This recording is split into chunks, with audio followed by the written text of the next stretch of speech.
Hello everybody, John here, aka Professor Bubbles, and once again, welcome to our laboratory. Now normally, you don't see me talk about meta decks that people like to play, because I'm kind of against that, and I like playing rogue deck ideas. But once in a while, it's good to at least understand the basics of meta deck. Today I'm talking about Eternatus Vmax. For those who don't know, its ability is basically if it's on the field, as long as you own just dark Pokemon in play, you could have up to 8 Pokemon on your bench, which is huge because his attack is based off how many Pokemon you can have on your bench played.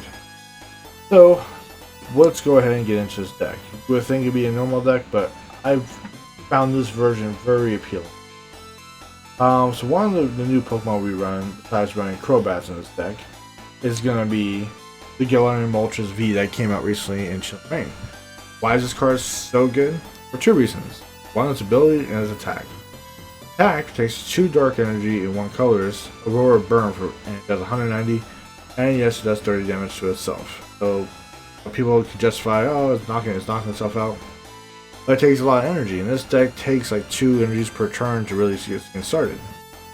That's where his ability comes in. The Dire Flame Wings. Once per turn, you can activate Dire Flame Wings. That means just that one. If you had 2 or 3 or 4 Moltres on the field and you activate this one ability, that ability can be activated 1 time only. I really wish they would have that back then with Zoroark with Trade-in. But anyways, what this ability does is that you take a dark energy from your discard pile and attach to this Pokemon. Good acceleration for this attack, but also good acceleration when you run an energy switch to take that energy and throw it on to Eternatus, whatever Pokemon needs to do the damage to them. So, really good overall card in itself. In case you come across any of those safeguard decks and they want to prevent you from doing damage, Hoopa is your main guy. I run 2 Hoopas, and basically if they go from bench to active, it can do 90 damage for that turn. If you don't do that, it does nothing. We also run Coffin.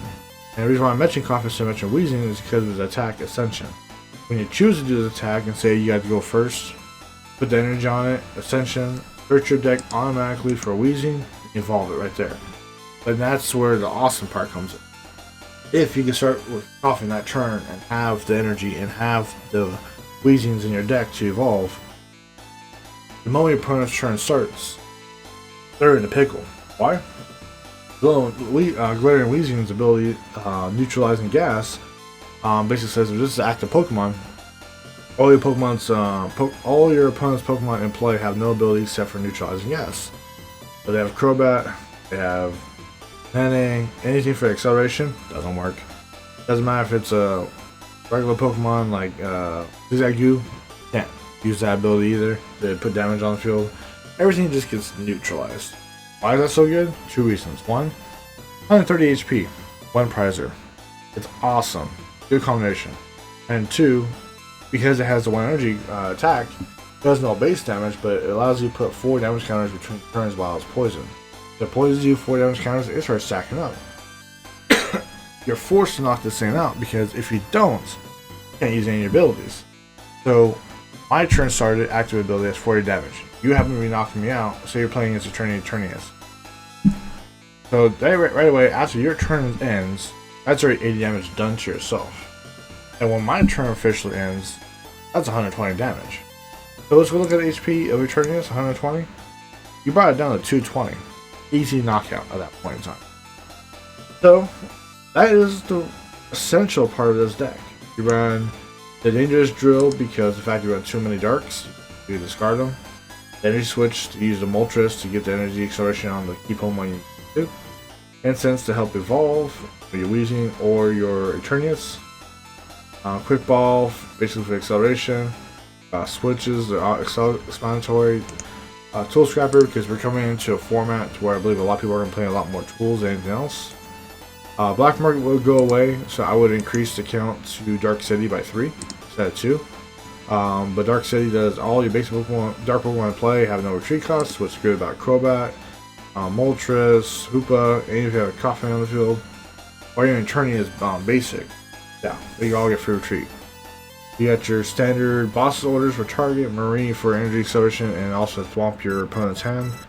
And you run Piers because in the dark decks, you can search for any Dark Energy card, and also Dark Pokemon, and reveal and put in your hand shuffle your deck. Easiest way to get a Crobat Energy, attached energy, play Crobat, draw 6 cards.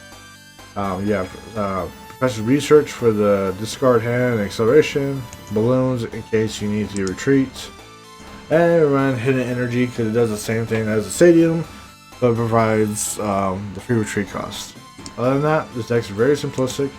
You can focus on turning your VMAX to really get those hits going, or at times where I'm playing against a Dark Weakness deck, guess what? Moltres V is an awesome card because you do 190 weakness to 380, you knock out everything in this game with that attack.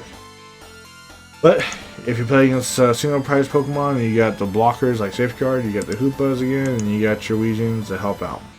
Outside of that, I hope you guys enjoy your time. Don't forget to leave a like and subscribe, and please make sure you guys stay safe, have a good time, and I'll see you guys next time.